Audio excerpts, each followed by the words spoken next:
هونەری گفتوگۆ لاپەڕا 382 بیرت نایەت ڕۆژێک لە شوێنێکدا کاتێک لەگەڵ کەسێکدا و لە گفتوگۆیەکدا شتێک لە دڵ و دەروونتدا دروست بوو بێت یان لەوانەیە تا چەند ڕۆژێک تووڕە بوو بێتی یان جاری وا هەیە مشت و مڕوو دەمەقاڵێک لە نێوان دوو کەسدا لەسەر شتێکی بێباق دروست دەبێت و هەردووچیان دەنجیان بەرز دەکەنەوە و چاویان لێک سوور دەکەنەوە کاتێک جیا دەبنەوە هەر یەکیان لە لای ئەوی تریان خوێنی تاڵ دەبێت کەواتە ئێمە هەمومان لە بەدەستهێنان و ڕاکێشانی دڵی خەڵکیدا ماندوو دەبین پاشانیش بە هەڵسوکەوتێکی نەشیا و لە دەستیان دەدەین هەموو ئەوانەش بەهۆی کەم ئەزموونیمانە لە هونەری گفتوگۆدا کەسی قسەکەر وەکو ئەوە وایە بەسەر شاخێکی سەختدا سەر بکەوێت بۆیە پێویستە زۆر گرنگی بە شوێنی دەست و قاچەکانی بدات و پێش ئەوەی دەست و قاچی لە بەردەکان گیر بێت پێویستە سەیریان بکات و لە گونجان و نەگونجانیان دڵنیا بێت هەروەها پێشەوەی قاچەکانی لەسەر بەردەکانیش لابەرێت پێویستە سەیری بەردەکانی ژێر پێی بکات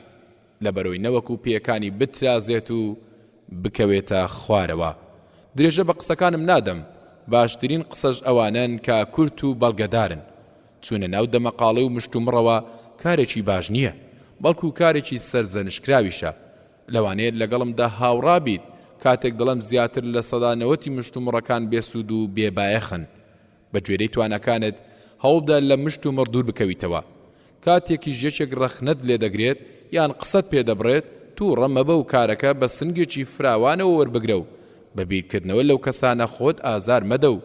لێکۆڵینەوە لە نیەت و مەبەستی مەکە و وازی لێ بهێنە بە غەم و خەفەت خۆت لە ناو مەبە و زۆر بە ئارامی لەگەڵ حاڵەتەکەدا هەڵسوکەوت بکە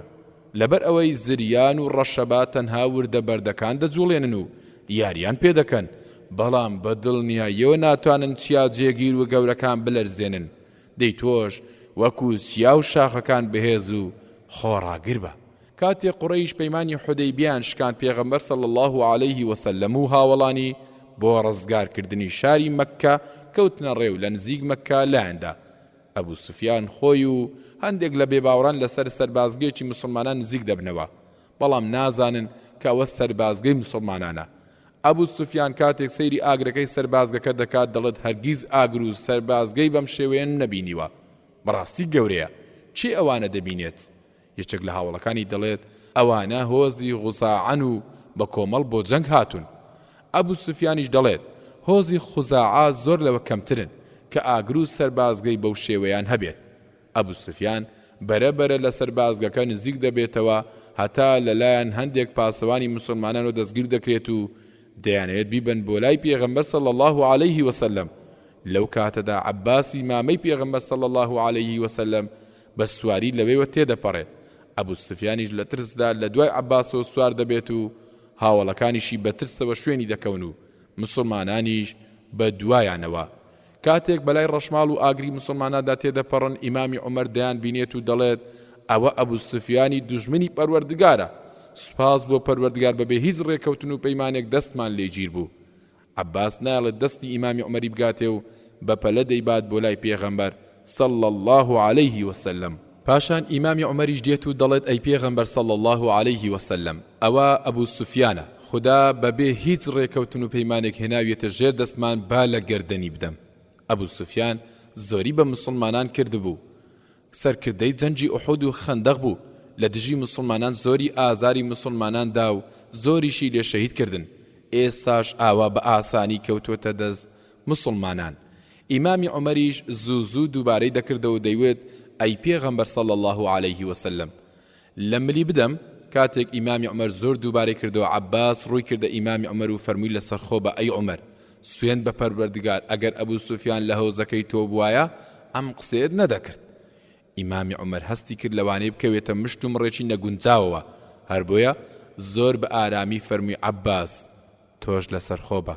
سوێند بە پەروەردگار ئەو ڕۆژەی مسلمان بوویت لەوەم پێخۆشتر بوو کە باوکم مسلمان بووایە لەبەرەوەی دەمزانی پێغەمبەر صلی الله عليه وسلم بە مسلمان بوونی تۆ